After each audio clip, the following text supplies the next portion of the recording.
What's going on, everybody? It's Quinita Charnell, and I'm coming back here with this quick video. This setup is a little different because I am in my kitchen, and I know with everything going on with the COVID-19, things are kind of in a frenzy. You're kind of stuck in the house. You're kind of having nothing to do.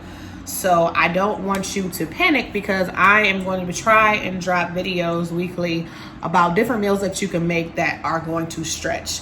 So I don't know if you follow me on Instagram, because if you don't, you definitely should, at Quinita Charnell. And so I was supposed to drop this video a couple days ago. I apologize. I got busy with my job because I'm one of them unfortunate people that have to come into work. Bruh. So I just wanted to make sure I put this video out on YouTube so that you all know, one, that you're not gaining a bunch of weight, eating all the snacks and eating bad, but you can actually make meals that are still healthy for you, still good for you, and can stretch with everything that's going on. So if you want to see how I make my delicious homemade Crockpot Chili, please stay watching. I'm bringing it right to you right now.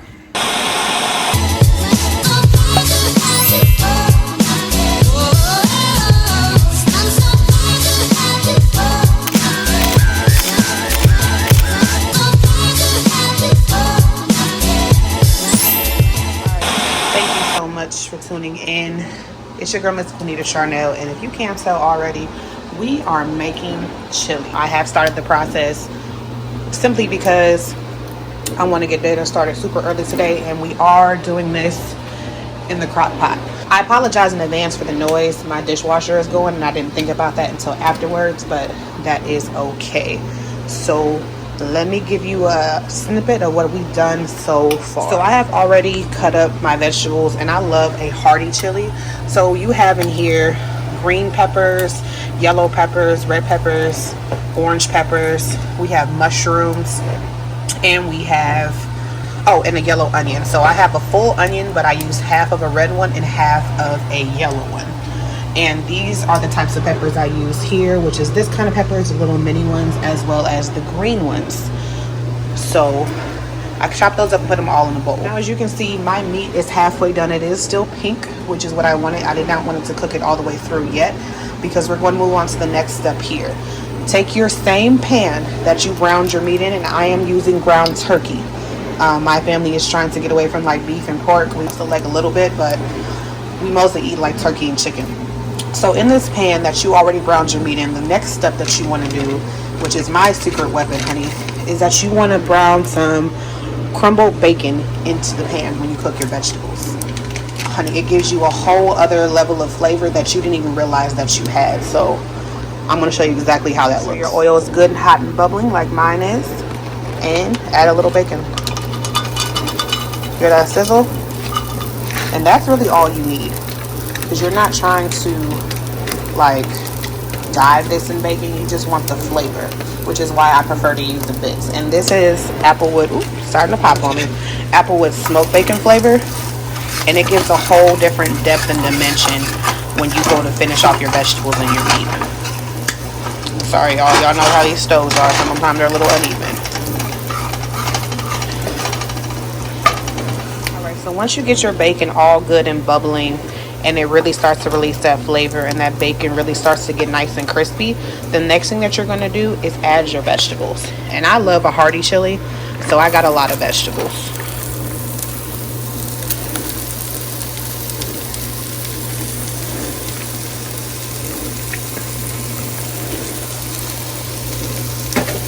So incorporate all of that, just like you're doing here, or just like I'm doing here. And then you're going to put a top on it, and we're going to bring those vegetables down until they're nice and soft, and all those flavors can combine.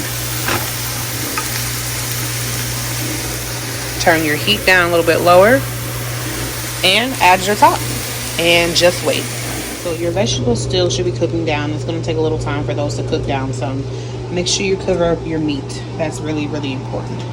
The next thing that we want to do is start putting our sauce together. Now, this is the reason why I said we're going to put it in the crock pot, because I have my crock pot, actually it should have been on high, but I have it set on low right now. So we're going to bring this sauce up gradually. We cook it on high. It's a slow cooker, so come on now, guys, it's not going to cook that fast. But we want our sauce to start, you know, generating, marinating, and all that good stuff. So this is where we're going to start our sauce.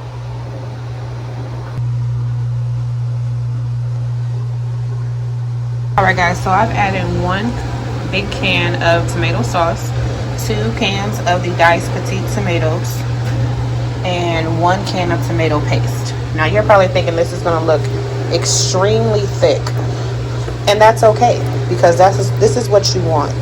Again, my crock pot is on high because I'm trying to get that tomato paste to kind of break down and kind of get really smooth and incorporated. This is the base for our for our chili. You want it to cook down and want this consistency to be very smooth. Very, very smooth. Now, here's a tip. See how this is usually in water, 100% natural, no salt added, different things like that. That is what you don't want to get. I don't want to say cheap ingredients, but ones that, in a can, there's a lot of salt anyway. And then as growing up where we cook at home, honey, like there is no such thing as not knowing how to cook. Sometimes we use a lot of salt. So you want to make sure that you cut down on the salt as much as possible. And that is why I haven't even seasoned my vegetables. I haven't seasoned my meat. I haven't seasoned the sauce. Because one reason why I add the bacon to the vegetables is because that salt is going to season the vegetables naturally. And if it seasons it naturally, that cuts out on the salt that I have to season with later on. So let this kind of cook down and get real smooth, real incorporated. Let them get to know each other, okay? And we're going to go from there.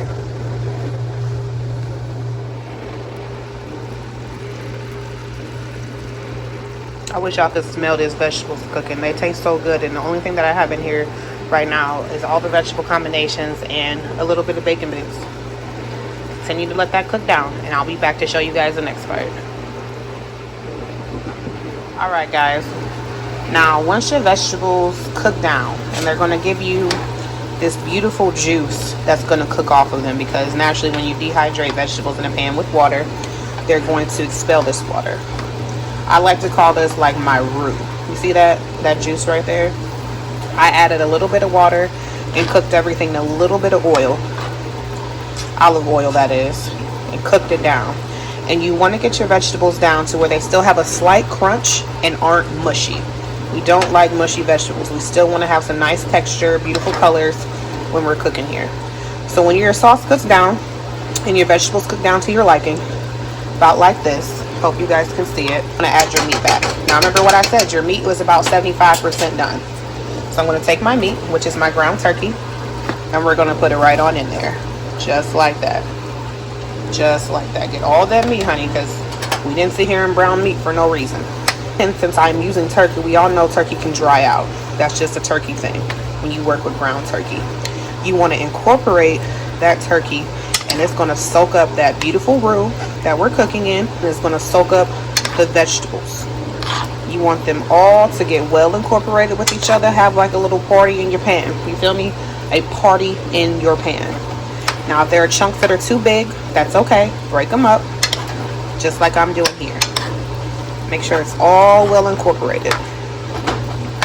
And see, this is where the fun parts gets ready to get started, because we're getting ready to season. Okay? Make sure they get to know each other.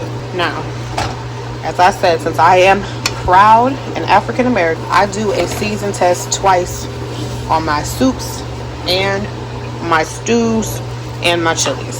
So what does that mean? That means I season my meal twice. Okay? And what we're going to do, once this is all well incorporated and everything is starting to get together here, we're going to start seasoning. Alright, so now in the pan I have a nice heaping of garlic, because my family loves garlic. I have ground turmeric. Not turmeric, I'm sorry y'all. Cumin.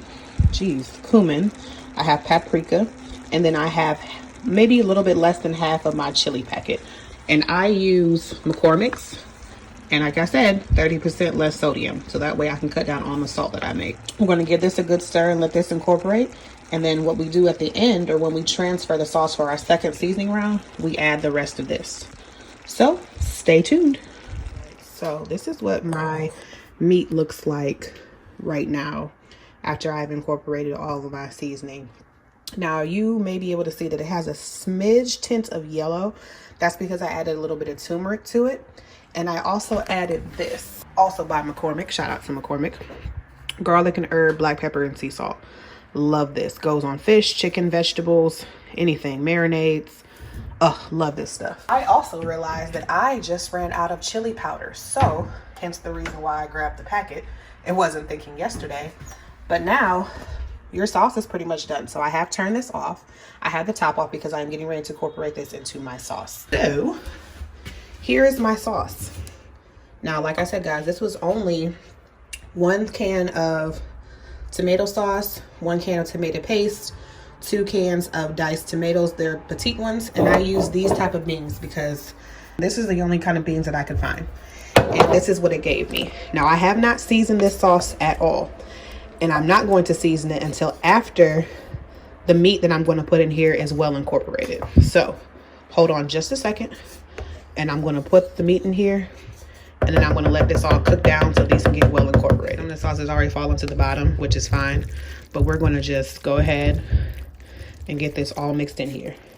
And mind you guys, the beans are already in here because I wanted those to kind of warm up, cook down and within the sauce. So now we are mixing this all together, and we can already see how thick and beautiful and rich and luscious and all these other culinary terms that I'm so happy that I can use now because I'm making my own food for you guys. We're just gonna let it cook down. Now in the in between time to wash up these dishes. So I will get back to you guys once I get done washing my dishes. All right, guys, so my chili has actually been simmering for about probably an hour because I actually got distracted. So this is what we're looking like. Beautiful color. You see all the vegetables, you see the meat, everything looks good. Now remember how I said that we're going to re-season for our second seasoning. So I'm going to show you the rest of our chili seasoning pack. This is cumin. This is poultry seasoning because remember I said I put turkey in my chili. This is that seasoning blend that I talked to you about earlier. This is a little bit of cayenne right here, parsley, and of course garlic. And we're going to mix this all in.